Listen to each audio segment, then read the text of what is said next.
Well, my friends, I can hardly believe it myself. The final step of ridding the ocean monument is done. Everything we do from henceforth with the SEATROPOLIS project is building. Look at the amount of space down here we have to work with. It's an incredible amount of space, isn't it? I mean, look at me. I feel like I'm an ant compared to the size of this place. It's freaking enormous.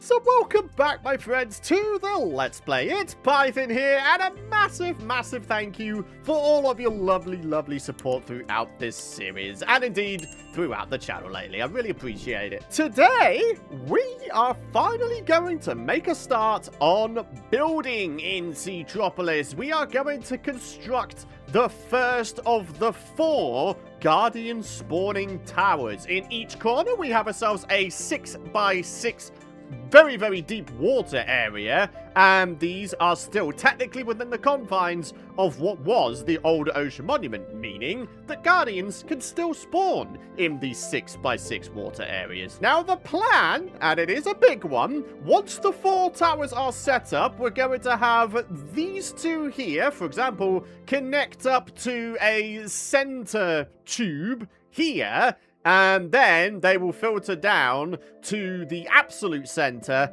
over here. I must admit, though, I'm undecided as to whether I want the kill chamber to be down the bottom there or at the top here. Only I do intend, eventually, on placing down a ton of grass, basically covering up what's underneath, and then underneath can become like its own sub-project, like the underbellies of SEATROPOLIS. But anyways, before we get too excited and too carried away with all that, we have ourselves a tower to make, and one of the resources we are going to be using quite a lot of with these towers is warped wood trapdoors. So, we need ourselves some nylium, we need ourselves some warped fungus, a whole bunch of bone meal, and a whole bunch of netherrack. So let's do this thing. I think an 8x8 area, and then we just sprinkle in this nylium here, and then spread the nylium via the bone meal, and then, yeah, we'll just about be done. But yeah, once again, I do want to say a massive thank you, not only for your support throughout the series, but also for your patience as of late. I know that a lot of other Minecraft YouTubers out there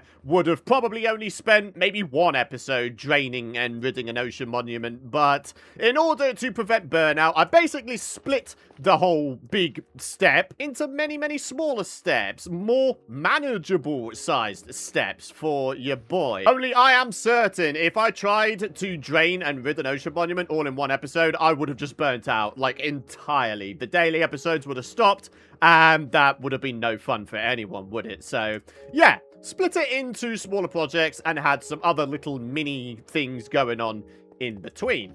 So then, without further ado, let's start off by spreading... Oh, yeah, we do that. We spread them to adjacent blocks. Then we can do a little bit of this.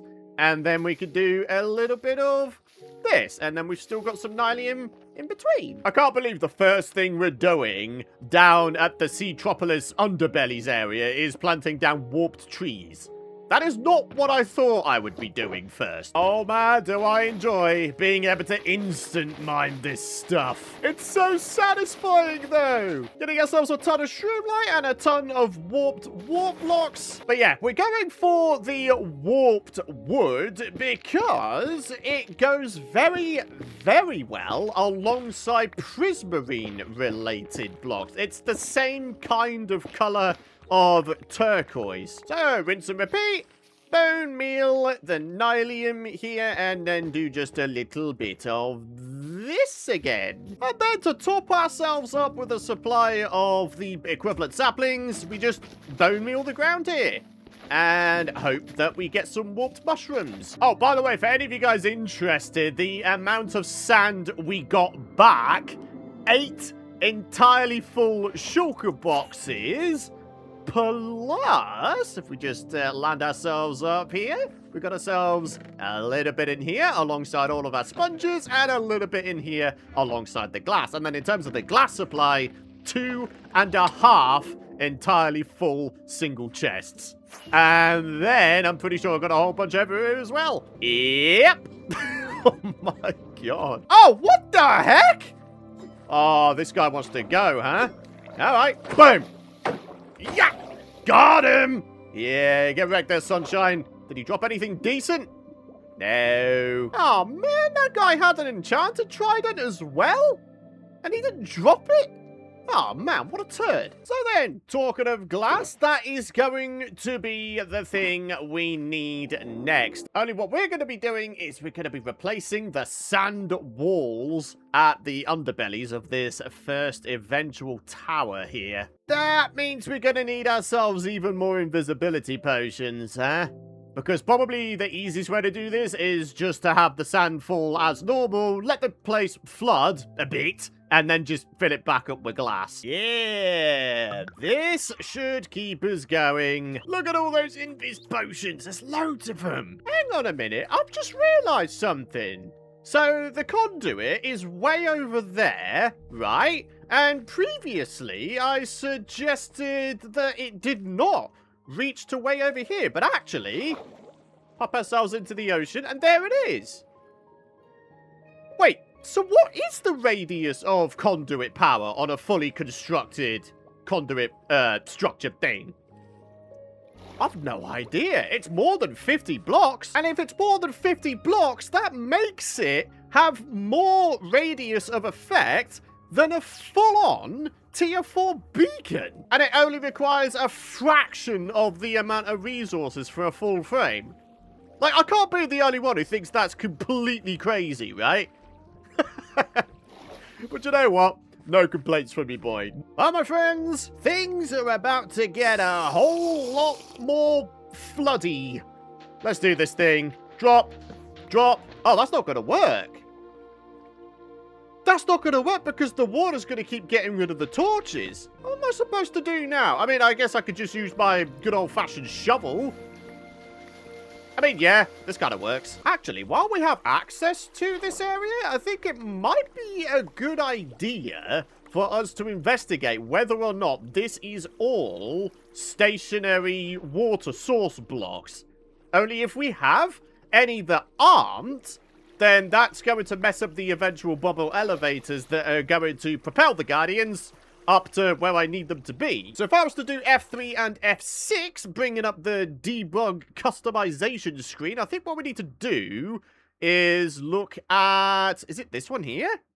Fluid state? Yeah, fluid state, I think. In overlay. Right, then we bring up the F3. Then we get ourselves in here. So long as all of the water blocks within here all say falling false, it means that they're stationary water blocks. I do remember there being a case of some items not rising to the surface and instead sinking to down here. So if I just go over here, oh yeah, look at this. Falling, true. But how much of it? The layer above at the edges, falling false. Seems to only be this edge area. I'm sure a bunch of kelp will be able to sort that out. For now, though, let's get some glass placed. That's a big old slab of glass right there, isn't it? It's enormous. Do you know what? While I've got the kelp in mind, let's go ahead and remedy the whole water source blocks situation. And then we could probably get the soul sand bubble elevators placed down, like, immediately. Here we are. I knew I had plenty of kelp. Now, I don't know if I mentioned this already, but this here, this is only about half of the water that we're going to have inside of this Guardian spawn tower. I want them to fly right up, maybe like 15 layers up into the sky, but still within the same building, and then move their way across to the kill chamber. So, yeah, there's going to be a lot more water to place down yet. So, down we go. It was this edge area here, wasn't it? So, if I just activate swim mode, yeah, falling false, meaning that these are now full water source blocks. Nice. Am I getting ahead of myself by getting these placed down right now? I mean, probably, right? I don't know. I just want to see a bunch of Guardians fly up into the air. I don't want to see myself fly up into the air as well. My goodness me. As for an idea as to how to keep the Guardians from spreading all along the place and causing all manner of hassle, we are going to place down a bunch of trapdoors, because trapdoors will maintain the water's source block status while simultaneously blocking all of the Guardians in. I wonder, a quick experiment here, my friends. I'm going to try something. I would like... Oh, I don't have any buckets. Oh, yeah, I do. I've got one right here. Good-o. Right, I would like to place down a water source in the corner here. And I want to try planting down some kelp on a trapdoor. Is that even possible? It is! I'll be honest, I didn't think that would work. What this means for us is we don't actually have to worry about having each of the different layers have stationary water source blocks. Instead, we could just drop down a whole bunch of water from above, grow a whole bunch of kelp on the trap doors here, and then be on our merry way. Oh, I think I've just had a moment of accidental genius. Oh, love it. Anyway, for now, that can stay right there. It'll keep the Guardians nice and encased and out of our way. But without further ado, let's get the remainder of the glass placed down for this first tower. Hey guys, look at how many Guardians are already caught up at the top here. Oh, what a bunch of doofuses. What's the matter? Can't you get to me? Am I the only one who finds this hilarious? Oh, good grief. Now then, for the sides adjacent to the ocean, what we're going to have to do is we're going to have to change out our armor just a tiny bit, in that once we fly out of here and into the ocean, we're going to take off our elytra, so we only have the helmet on, so we have access to Aqua Affinity. The thinking being, once I get my invis on, I should be able to nice and easily get rid of the sand here. And then we add the glass in as normal. And there we are, the final of the glass walls. So then, my friends, at long last, the prismarine processing area is going to come in clutch. We're going to need just about every single different type of prismarine related block there is, including sea lanterns. Bud, you're meant to be producing honey for me, not robbing my boat. Unbelievable behavior. Now, because these towers are going to be incredibly tall, we are going to need ourselves some properly chunky supports for these bad boys. As a result of that, there's one resource-saving measure we could probably put into effect right now, and that is, I mean, we could probably just put some other block in here so we're not using too many prismarine blocks. I think I want to fill it with something else. I don't know. Something else that we have in plentiful amounts. Maybe deep slate or something? I don't know. Yeah, deep slate might actually be the way to go. And here we go. Nobody will be any the wiser, except all of you folks who are watching today's episode. Oh well. And now to replicate these pillars on the other three corners. And ladies and gentlemen, just like that, we have 4 chunky pillars placed down, acting as the foundations for this tower. And checking this thing out from the ocean side. Yeah, this is a pretty good start. So with the underbellies of the tower done, it is now time, finally, to start building upwards. So real quick, just for proof of concept, I've placed down some grass here. Not all of it, but some of it. And as a result, I should be able to more easily figure out how this tower is going to work. Oh, goodness me. It's beginning, isn't it, my friends? The shulker box monster. It's getting bigger. What the? Oh, good grief! I didn't realize it had been that long since I last slept. Things I was not expecting to obtain in today's episode. Phantom membranes. But you know what? I'll take them. we should probably go have ourselves a sleep, huh? Goodness me, the neighbors are noisy. Right, let's go ahead and turn these guys down just a little bit. Right, now I can hear myself think. Excellent. So, we're going to take advantage of being able to think, and we're going to place down some nice little lantern type things. Quite a nice looking light design, that, isn't it? I mean, it's very, very basic, but it does the job, and it looks good. And now, my friends, it's time to start building upwards. And by a long way. Now, one thing to bear in mind as we continue to build this tower taller is we need to have a solid wall neighboring the 6x6 water guardian spawning bubble elevator area of epicness. The reason being is because if we had ourselves glass panes, there would be the chance of guardians getting stuck, therefore reducing the efficiency of the eventual kill chamber guardian farm area. So, we're going to have to design this in a very, very clever way, whereby we've got ourselves a bunch of solid blocks in the middle, using glass here, and then we're going to try and add some depth to the build using the couple of layers here. It's definitely going to be a challenge, don't get me wrong, but I think we should be able to do this pretty well. What if, for example, we were to use some prismarine walls? Now, unfortunately, these are the only prismarine-related block walls that you can get. You can't get prismarine brick walls, you can't get dark prismarine walls. That rather sucks, if I'm being honest with you.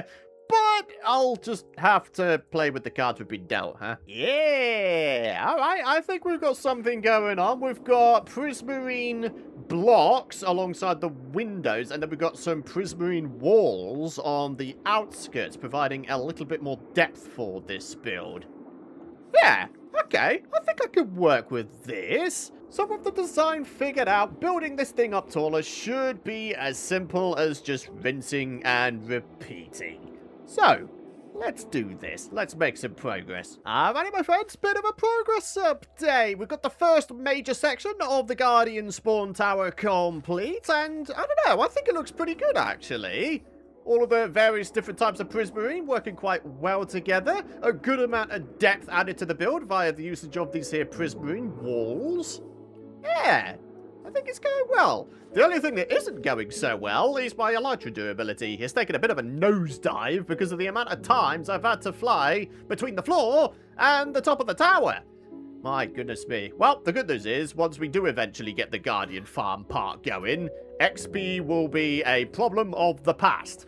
Unfortunately, though, we have nowhere near enough time to figure out the Guardian Kill Chamber in today's episode. That's going to be something for future Python. All I want to get done in today's episode is the actual Guardian Spawn Tower build itself. And then, yeah, we'll figure out the rest later on. And just to show you guys real quick where the Guardians are going to be filtering through, I've made a little bit of a tube up there. And that will be where the Guardians will start to flow, eventually to the center, and then to the absolute center over here. So as a result of having figured out where the Guardians are going to start filtering through, it means that we should be able to actually get away with using glass panes towards the top of this tower here. So let's get rid of these here glass blocks, and let's make them into panes. Maybe we can make some nice looking patterns in the wall here. Oh, maybe a creeper face. Yeah, that's always a safe bet, isn't it? Also, making the glass blocks into glass panes will means that the glass will be able to stretch a lot longer. Yep, creeper face. I think that works quite nicely up there. All right, my friends, check it out. The second section, or mid-section, which kind of technically looks like two sections, but I'm going to count it as one section. Anyway, it's done, and it's looking pretty good. We've got 2 layers of creeper faces going on, and my goodness me, is there an incredible amount of height to this tower already. But here's the thing. There's one more section I want to get added to this tower before we top it off with a nice sort of prismarine spire type thing. Look at how far down the Guardians are down there. I mean, even the Guardian funnel tube is there. We've got all this real estate on the inside here that we can do stuff with.